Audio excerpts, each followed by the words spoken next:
তরতাজা একেবারে ফ্রেশ মাছ এইভাবে রান্না করলেও যে এতটা মজা হয়, এতটা স্বাদের হয়, রান্না না করলে বুঝতেই পারতাম না। আর তাই তো তা আপনাদের মাঝে শেয়ার করতে চলে এলাম একেবারে নতুন রান্না, তবে গ্রামীণ পদ্ধতিতে। আসসালামু আলাইকুম বন্ধুরা, সকলকে স্বাগত জানাচ্ছি ফারহানা সুলতানা লিজা চ্যানেলে। আশা করছি শুরু থেকে শেষ অবধি সাথেই থাকবেন, পুরো ভিডিও জুড়ে থাকবেন এবং যারা এখনও পর্যন্ত আমার চ্যানেলটিকে সাবস্ক্রাইব করেননি প্লিজ সাবস্ক্রাইব করবেন, লাইক কমেন্ট শেয়ার অ্যান্ড পাশে থাকা বেল আইকন বাটনটি ক্লিক করতে ভুলবেন না। তাহলে শুরু করা যাক মূল রান্না। প্রথমে হাঁড়ি বসিয়ে দিয়ে সেখানে দিয়ে দিলাম পরিমাণ মতো সর্ষের তেল আর দিয়ে দিলাম একটি পেঁয়াজ কুচি। একটু ব্রাউন করে ভেজে নেওয়ার পরে দিয়ে দিলাম রসুনের পেস্ট, সেটিকেও একটু ভেজে নেব। এই পর্যায়ে দুটো টমেটো ফালি করে দিয়ে দিলাম।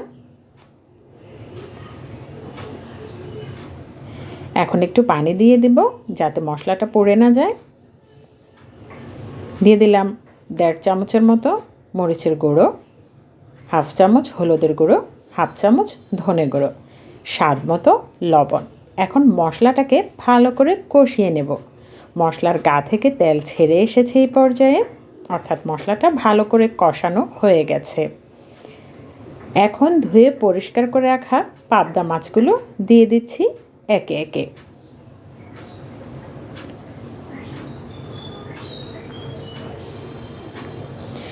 রান্নাটা কিন্তু খুব সিম্পলভাবে দেখানোর চেষ্টা করেছি, তবে স্বাদে কোনো হেরফের হবে না, অর্থাৎ ভীষণ সুস্বাদু একটি রান্না।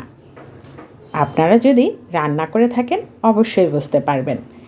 একে একে এখন মাছগুলোকে একটু উল্টিয়ে দিচ্ছি যাতে মশলাটা সবগুলো মাছে ভালো করে ঢোকে। আর এই পর্যায়ে আমি একটু পাতিলটাকে নেড়ে মাছগুলোকে নাড়িয়ে দিচ্ছি যাতে তলানিতে লেগে না যায়। কিছুক্ষণ কষিয়ে নেব এভাবে, তারপরে আবার একটু নেড়ে দিচ্ছি। কষানোর এই পর্যায়ে আমি এখন প্রয়োজন অনুসারে পানি অ্যাড করে দিচ্ছি ঝোলের জন্য। আপনারা আপনাদের চাহিদা অনুযায়ী দেবেন।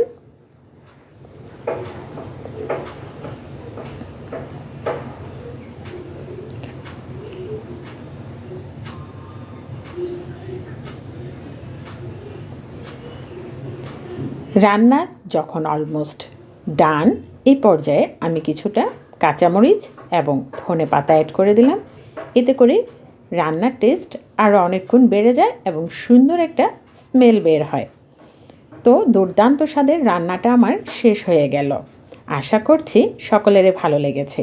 আজকের জন্য তাহলে এই পর্যন্তই। ভালো থাকবেন, সুস্থ থাকবেন, সবাইকে নিয়ে ভালো থাকবেন। নতুন কোনো ভিডিও নিয়ে হাজির হয়ে যাবে ইনশাআল্লাহ। আল্লাহ হাফেজ।